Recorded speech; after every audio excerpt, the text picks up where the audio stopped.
بسم اللہ الرحمن الرحیم۔ اللہ تبارک و تعالیٰ کے نام سے، پاکیزہ نام سے ابتدا کرتا ہوں جو بہت مہربان اور نہایت رحم والا ہے۔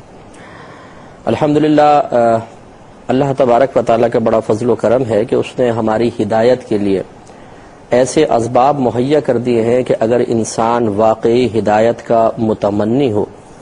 اور ان اسباب سے کم حقہ فائدہ حاصل کرنے کی اخلاص کے ساتھ کوشش کرے تو کبھی گمراہ نہیں ہو سکتا۔ اس میں سب سے پہلی ہدایت فراہم کرنے والی عظیم کتاب قرآن عظیم ہے، وہ سب سے بڑا ذریعہ ہے، سب سے بڑا وسیلہ ہے۔ اور اس کے بعد ہمارے نبی کریم صلی اللہ علیہ وسلم کی احادیث کریمہ ہیں۔ حجۃ الوداع میں آخری خطبوں میں نبی کریم صلی اللہ علیہ وسلم نے واضح طور پر ارشاد فرمایا تھا کہ میں تمہارے درمیان دو چیزیں چھوڑ کر جا رہا ہوں، ایک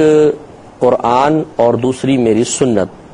اگر تم نے ان کو مضبوطی سے تھام کر رکھا تو ہدایت پاؤ گے، نجات پا جاؤ گے، اور اگر چھوڑ دو گے تو گمراہ ہو جاؤ گے۔ اس لیے اس سے معلوم ہوا کہ جہاں قرآن کی ایک عظمت و اہمیت ہے وہیں احادیث کریمہ سے بھی صرف نظر نہیں کیا جا سکتا۔ قرآن عظیم میں اللہ تبارک و تعالی نے واضح طور پہ ارشاد فرمایا کہ وما آتاکم الرسول فخذوہ وما نہاکم عنہ فانتہوا، یہ رسول کریم صلی اللہ علیہ وسلم جو کچھ تمہیں عطا کریں اس کو لو، یعنی جو احکام کے سلسلے میں دیں اس کو لے لو، یعنی مضبوطی سے تھام لو، اور جس چیز سے منع کریں اس سے باز آ جاؤ۔ اس کا مطلب یہ ہوا کہ اگر قرآن عظیم ہماری ہدایت کے لیے کافی ہوتا اور اللہ تبارک و تعالیٰ کا یہی ارادہ ہوتا تو فقط یہی حکم نازل ہوتا کہ یہ قرآن تمہیں جس چیز سے منع کر رہا ہے اس سے رک جاؤ، اور جس چیز کا حکم دے رہا ہے اسے اپنے اوپر عملی طور پہ نافذ کرو۔ لیکن ایسا نہیں ہوا، بلکہ اللہ تبارک و تعالیٰ نے اپنے حبیب کریم صلی اللہ علیہ وسلم کی اطاعت کو لازم قرار دیا۔ دوسرے مقام پہ ارشاد فرمایا کہ لقد کان لکم فی رسول اللہ اسوۃ حسنہ، ضرور بے شک تمہارے لیے ان نبی کریم صلی اللہ علیہ وسلم کی حیات طیبہ میں بہترین عملی نمونہ ہے۔ اب حیات طیبہ کو بہترین، یعنی جو سرکار کی زندگی گزارنے کے طریقے ہیں، جو آپ کی سیرت پاک ہے، وہ ہمارے لیے بہترین عملی نمونہ ہے۔ آپ کی ذات ہمارے لیے ایک عظیم رول ماڈل کے طور پہ اللہ تبارک و تعالی نے پیش فرمائی ہے۔ اب یقینی سی بات ہے کہ قرآن عظیم میں تو نبی کریم صلی اللہ علیہ وسلم کی سیرت اور آپ کے اعمال و افعال کا احاطہ نہیں کیا گیا، تو لازم سی بات ہے کہ کوئی اور ایسا ماخذ ہوگا کہ جس کی طرف متوجہ ہو کر ہم نبی کریم صلی اللہ علیہ وسلم کی سوانح حیات کو، آپ کی سیرت کو، آپ کے کردار، آپ کے اعمال و افعال کو جانیں گے اور پھر اسے عملی طور پر اپنی زندگی پر نافذ کرنے کی کوشش کریں گے، اور وہ پھر ذریعہ حدیثیں ہیں۔ اس سے معلوم یہ ہوا کہ احادیث کریمہ اپنے مقام پر ایک اہمیت ضرور رکھتی ہیں۔ پھر احادیث میں بے شمار کتابیں لکھی گئی ہیں، لیکن ان میں جو مقبولیت امام بخاری رحمۃ اللہ علیہ کی صحیح بخاری کو حاصل ہے، اہل علم پر اور بلکہ عوام الناس پر بھی یہ بات بالکل واضح ہے کہ ایسی شہرت، ایسی مقبولیت اور ایسا قبولیت میں دوام و استمرار قرآن عظیم کے بعد کسی بھی کتاب کو حاصل نہیں ہوا ہے۔ اہل اسلام اس بات کو بھی جانتے، علماء اسلام نے واضح طور پہ اس کو لکھا ہے کہ قرآن عظیم کے بعد سب سے صحیح ترین کتاب امام بخاری رحمۃ اللہ علیہ کی صحیح بخاری ہے۔ تو یہ الحمدللہ ہمارا جو پروگرام ہے، جو ابھی درس حدیث بخاری کے نام سے آپ سماعت فرما رہے ہیں، ملاحظہ فرما رہے ہیں، یہ ہماری اسی ایک سوچ کا نتیجہ ہے۔ ہماری کوشش ہے کہ جس طریقے سے قرآن عظیم پر غور و تفکر کر کے ہم اللہ تبارک و تعالیٰ کے مقصود کو سمجھ کر اپنے لیے آخرت کے راستے کو آسان سے آسان تر کر کے جنت کا حصول اپنے لیے ممکن بنا لیں، اسی طریقے سے نبی کریم صلی اللہ علیہ وسلم کی وہ صحیح احادیث کریمہ جو امام بخاری رحمۃ اللہ علیہ نے بخاری شریف میں نقل فرمائی اور جن کو پڑھنے کے بعد بلا مبالغہ لاکھوں لوگوں نے ہدایت حاصل کی اور مختلف امور پر دسترس حاصل کر کے اللہ تعالیٰ کی بارگاہ میں درجہ قبولیت حاصل کیا، معاشرے میں عزت پائی اور اپنے آخرت کو محفوظ کیا، ان سے ہم بھی اکتساب فیض کریں، ان سے ہم بھی فائدے حاصل کریں۔ تو چنانچہ انشاءاللہ یہ بخاری کا اس میں بخاری شریف کی حدیثیں عرض کی جائیں گی اور ان سے متعلق ضروری باتیں آپ کی خدمت میں پیش کریں گے وہ نکات، وہ ضروری اسرار و رموز کہ جو ان احادیث کے اس کلام کے بیان کے سلسلے میں نبی کریم صلی اللہ علیہ وسلم کے پیش نظر رہے، انہیں انشاءاللہ مستند شروحات کی روشنی میں آپ کی خدمت میں عرض کیا جائے گا۔ لیکن اس سے پہلے کہ ہم احادیث کریمہ کی طرف آئیں، بہت بہتر ہے کہ پہلے امام بخاری رحمۃ اللہ علیہ کی سیرت پاک کے بارے میں بھی غور و تفکر کر لیا جائے، کیونکہ کسی کے کام، کسی کے عمل، کسی کے کارنامے کی اہمیت کا اندازہ اس کے اچھے ہونے، اس کے معتمد علیہ ہونے یعنی قابل اعتماد ہونے کا اندازہ اس شخص سے بھی ہوتا ہے کہ جو اس کو جمع کر رہا ہے۔ امام بخاری رحمۃ اللہ علیہ کی شخصیت جب ہمارے سامنے آئے گی اور ہم ان کی وہ خصوصیات دیکھیں گے کہ جن خصوصیات کی بنا پر اللہ تبارک و تعالیٰ کی بارگاہ سے ان کو وہ خصوصیات جو اللہ کی طرف سے ان کو ملی اور جن خصوصیات کی بنا پر انہوں نے اپنے زمانے میں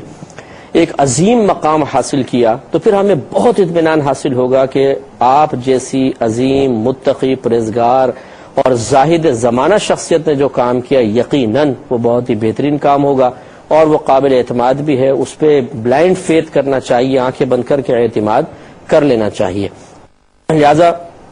کچھ باتیں میں آپ کی خدمت میں امام بخاری رحمۃ اللہ علیہ کے سلسلے میں عرض کروں گا، پھر ہم صحیح بخاری پہ تھوڑا سا کلام کریں گے کہ یہ کیسی کتاب ہے، اس میں کیا چیز جمع کی گئی ہے، اس بخاری کو صحیح کیوں کہا جاتا ہے اور اس میں کتنی احادیث ہیں اور ان احادیث کی فنی حیثیت کیا ہے۔ اس پر کلام کرنے کے بعد پھر انشاءاللہ عز و جل ہم ان احادیث کریمہ پر آئیں گے جنہیں امام بخاری رحمۃ اللہ علیہ نے اپنی اس صحیح بخاری میں درج فرمایا ہے۔ اور میرا عموماً یہ طریقہ کار ہوتا ہے کہ میں صرف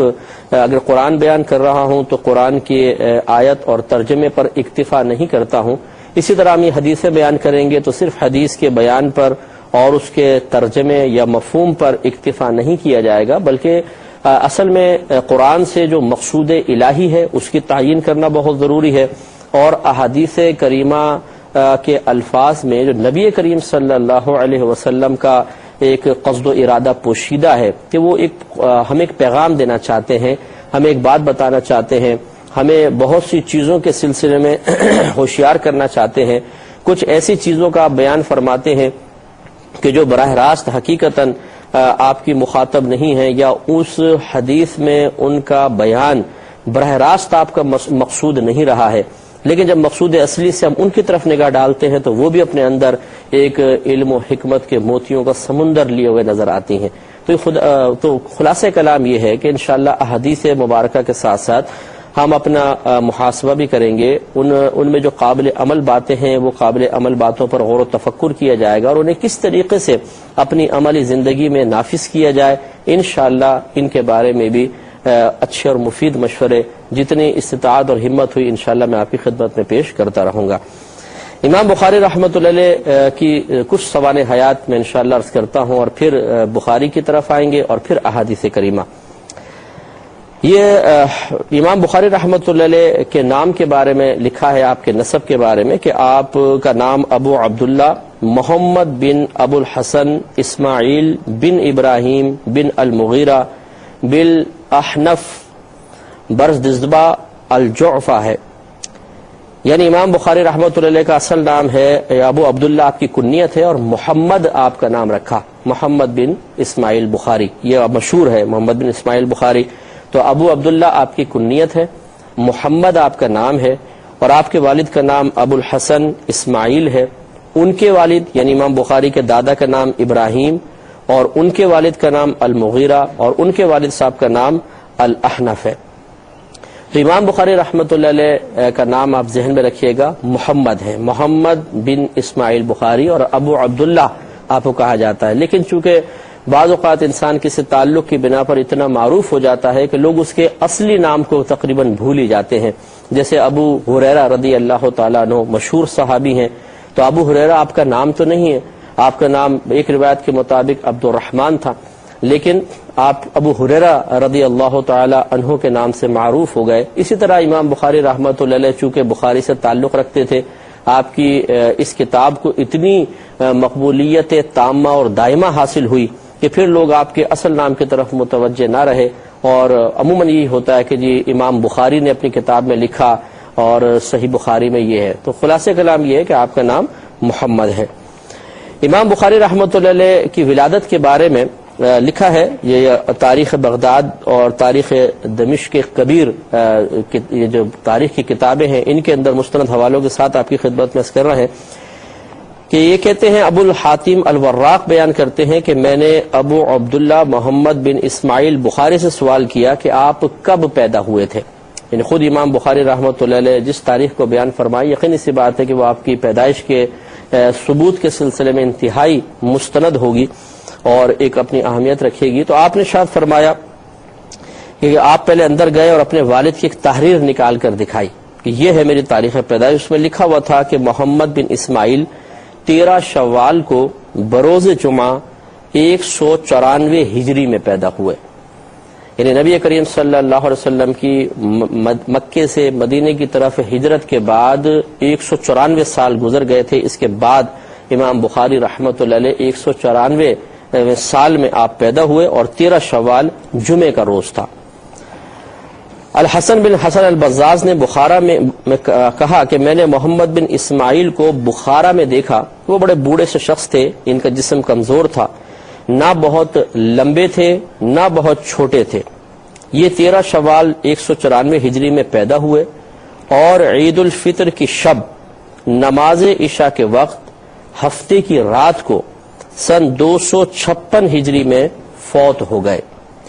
اور یکم شوال ہفتے کے دن ظہر کی نماز کے بعد ان کو دفن کیا گیا۔ اس طرح آپ نے تقریباً 62 سال کی عمر پائی، یعنی 13 سال اس میں کم ہے، 62 سال کی آپ نے عمر مبارکہ پائی۔ 62 سال کے عرصے میں آپ نے اپنی زندگی کی قدر کرتے ہوئے وہ کارنامہ سر انجام دیا کہ تا قیامت آپ کے والدین اور آپ کے دیگر جو مسلمان رشتہ دار تھے ان کے لیے انشاءاللہ عظیم الشان ثواب جاریہ ہوتا ہی رہے گا۔ اس سے معلوم ہوا کہ اگر کوئی انسان اپنی زندگی کی قدر کرتے ہوئے اس کے مختصر لمحات میں اپنی صلاحیتوں کو نکھار کر ان کے بروقت اور درست استعمال کی سعادت حاصل کر لے تو بسا اوقات اللہ تبارک و تعالی اس کے نام کو اور اس کے کام کو وہ دوام، وہ ہمیشگی بخشتا ہے، اور وہ اس عزت سے نوازتا ہے کہ جس کو کوئی ذلت میں کبھی نہیں بدل سکتا اور جس کی راہ میں کوئی رکاوٹ ڈال نہیں سکتا ہے۔ اب امام بخاری جو کام کر گئے، قیامت تک وہ اس کام کا فیض آپ کو ملتا رہے گا۔ جتنے بھی علماء مفتیان کرام پوری دنیا میں جہاں کہیں تیار ہوتے رہیں گے وہ بخاری شریف کو ضرور پڑھیں گے، عوام الناس اس سے اکتساب کرتی رہے گی، آپ کی جمع کردہ احادیث کو لوگوں کے سامنے بیان کیا جاتا رہے گا۔ تو آپ سوچئے کہ امام بخاری رحمۃ اللہ علیہ کے درجات کتنے بلند ہوں گے، اور آپ اپنی مختصر زندگی میں اپنے وقت کی قدر کر کے اپنے لیے کتنا بڑا کارنامہ، کتنا بڑا ثواب جاریہ کر گئے۔ اس لیے ہمیں بھی چاہیے کہ اپنی عمر کی قدر کریں اور اپنے قیمتی زندگی کے قیمتی لمحات کو صحیح کاموں میں بسر کریں۔ حافظ ابن عساکر یہ لکھتے ہیں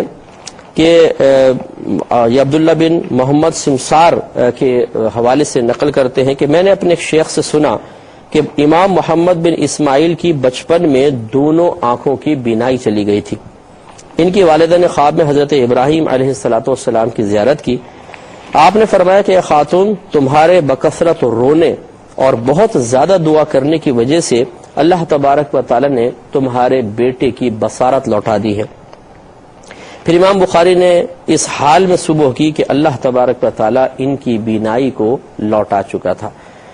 تو ان کی والدہ جب یہ بچپن میں کسی وجہ سے آپ کی بینائی چلی گئی تو بہت رو رو کے اللہ تعالیٰ کی بارگاہ میں دعا کیا کرتی تھیں، اور اللہ تبارک و تعالیٰ، ارادہ تو اللہ کا ازلی ہے،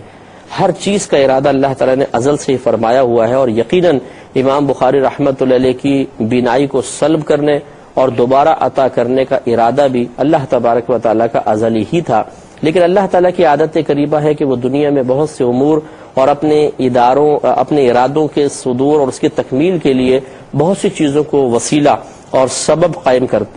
بناتا ہے۔ تو امام بخاری رحمۃ اللہ علیہ کی بینائی کی واپسی کا سبب اور ظاہری وسیلہ آپ کی والدہ کی دعا بنی۔ اس سے معلوم ہوا کہ وہ بچہ کہ جو بچپن میں نابینا ہو گیا تھا لیکن ان کی ماں نے دعا کی بینائی آئی، اور پھر اس بینائی کے سہارے بہت سی آسانیاں محسوس کرتے ہوئے آپ نے احادیث کریمہ اخذ کی اور دیگر نیک اعمال کیے، بہت بڑے بڑے کارنامے کیے، اور اللہ تبارک و تعالیٰ کی رضا کی خاطر علم کو دینے کے سلسلے میں، علم کو عام کرنے کے سلسلے میں بے شمار شہروں کا، ملکوں کا سفر بھی کیا۔ ان تمام کا کریڈٹ حقیقتاً اللہ تعالیٰ کے کرم، اس کے رسول کریم صلی اللہ علیہ وسلم کے فیض کے بعد آپ کی والدہ کو بھی جاتا ہے۔ اس لیے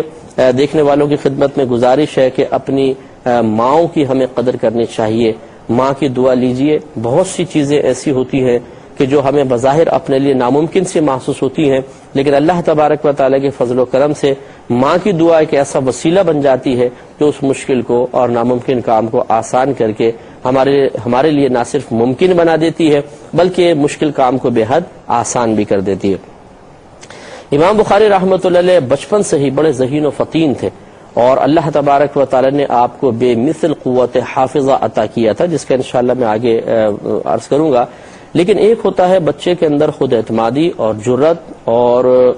اپنے علم پر اعتماد،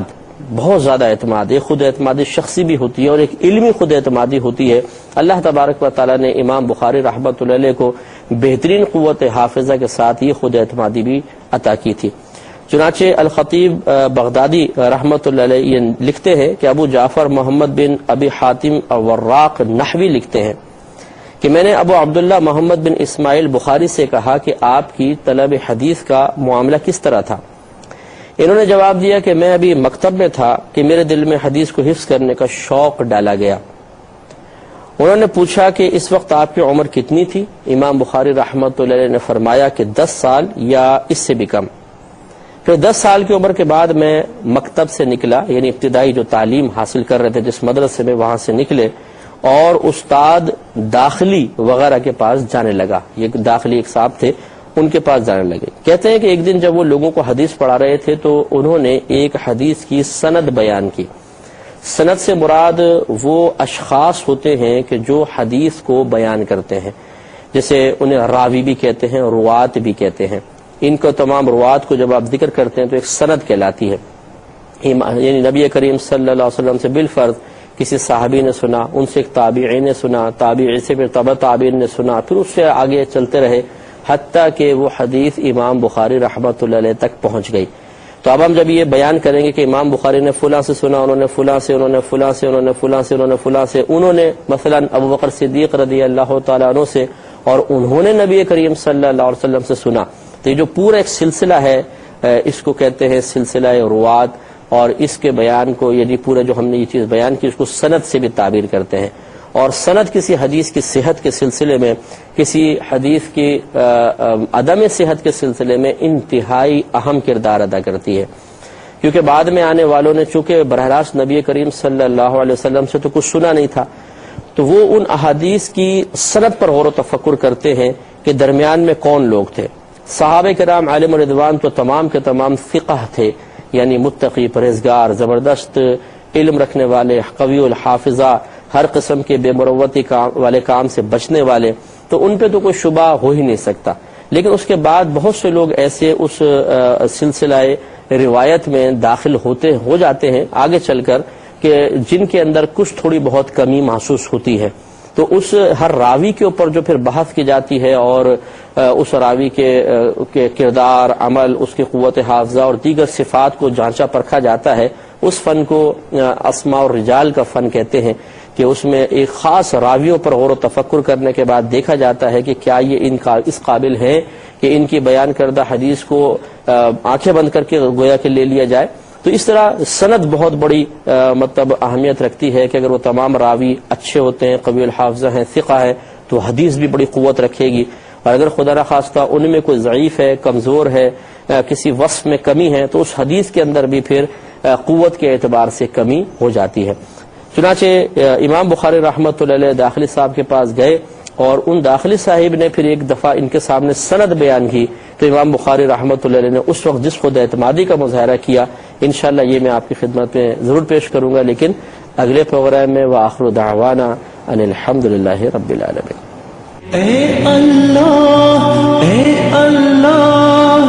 دین تیرا ہم پہ احسان تکمیلے